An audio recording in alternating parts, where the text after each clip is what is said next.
Assalamualaikum warahmatullahi wabarakatuh. Selamat pagi para peserta webinar dengan tema Ekonomi Cerah 2022. Senang sekali saya bisa berbagi ilmu dengan teman-teman semua terkait ekonomi kita, ekonomi Indonesia di masa pandemi saat ini. Nih, sebelum ke inti,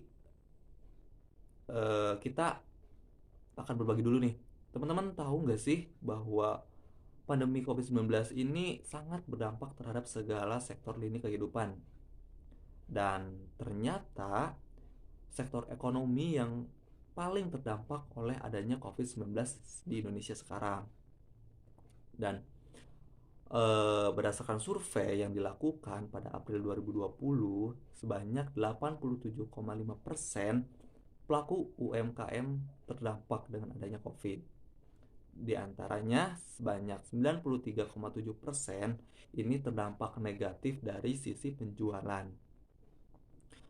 Oleh karena itu, bersama saya Yudi Sudiana, kita akan mengulik, mencari tahu sejauh mana sih eh, ekonomi ini sangat terdampak dan bagaimana sih peran pemerintah dalam menanggulangi dan mencegah adanya COVID-19 ini agar ekonomi Indonesia kembali pulih.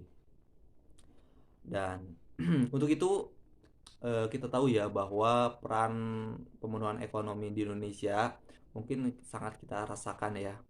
Kita bisa memenuhi kebutuhan makanan, minuman, baik sandang, tempat tinggal, dan lain-lain.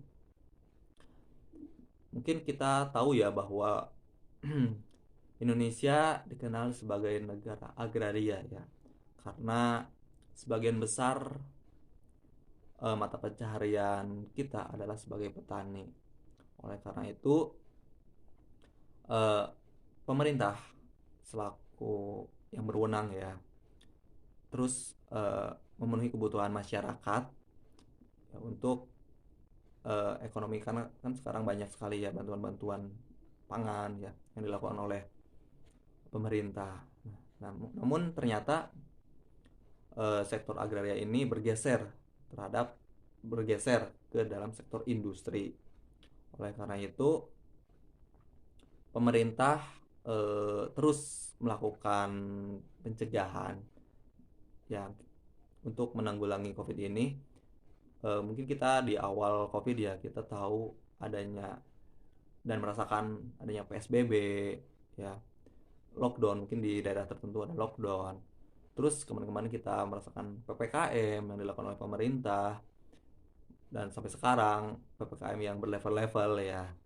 Namun dengan upaya tersebut belum maksimal dilakukan dan belum berhasil mengurangi penularan yang ada di masyarakat, sehingga pelaku-pelaku usaha baik industri maupun UMKM itu melakukan apa ya, melakukan istilahnya PHK terhadap para pekerja. Nah, berdasarkan data Kemenaker pada 27 Mei 2020, ternyata sebanyak 1.058.284 pekerja itu di PHK.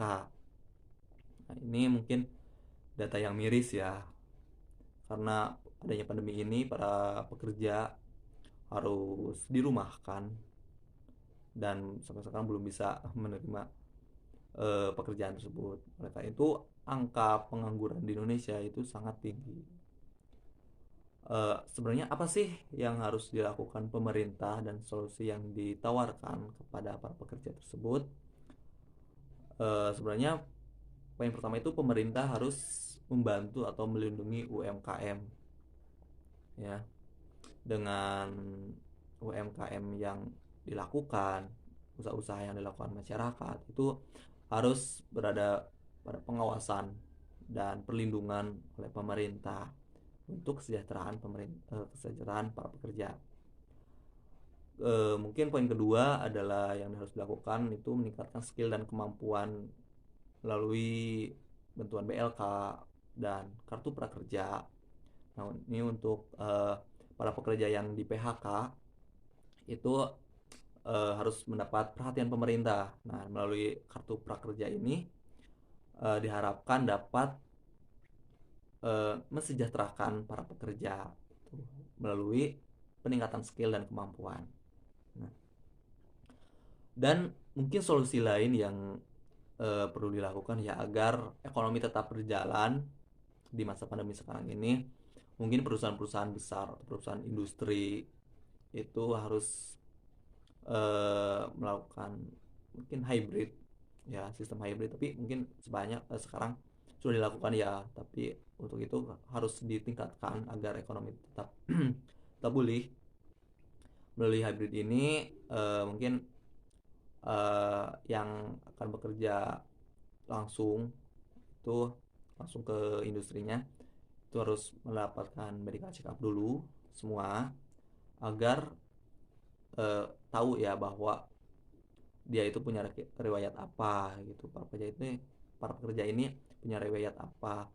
Nah, dengan medical check up ini kita akan tahu bahwa dia itu punya riwayat apa. Nah, karena berdasarkan data WHO ya yang dilakukan bahwa 95% kematian akibat pandemi ini, akibat COVID ini, berada pada kelompok usia 60 tahun ke atas. Nah, dan 50% itu bergejala berat pada usia 80 tahun ke atas. Nah, ini yang harus dilakukan para pelaku usaha maupun industri atau UMKM agar eh, agar memperhatikan para pekerjanya, agar PHK ini tidak dilakukan gitu. Jadi semua ekonomi kembali berjalan normal dan para pekerja juga sejahtera. Nah, oleh karena itu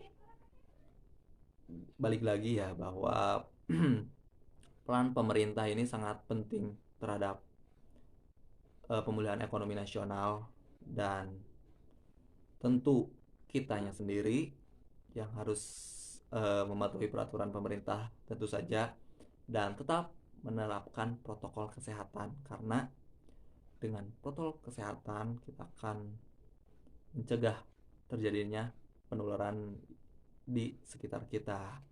Baik, itu saja penjelasan dari saya. Terima kasih atas perhatiannya teman-teman semua. Terima kasih atas kesempatan waktunya. Senang sekali saya bisa berbagi ilmu, dan semoga dengan sharing-sharing ini bisa mendapatkan ilmu yang bermanfaat untuk kita semua. Terima kasih, salam, dan tetap sehat semua. Assalamualaikum warahmatullahi wabarakatuh.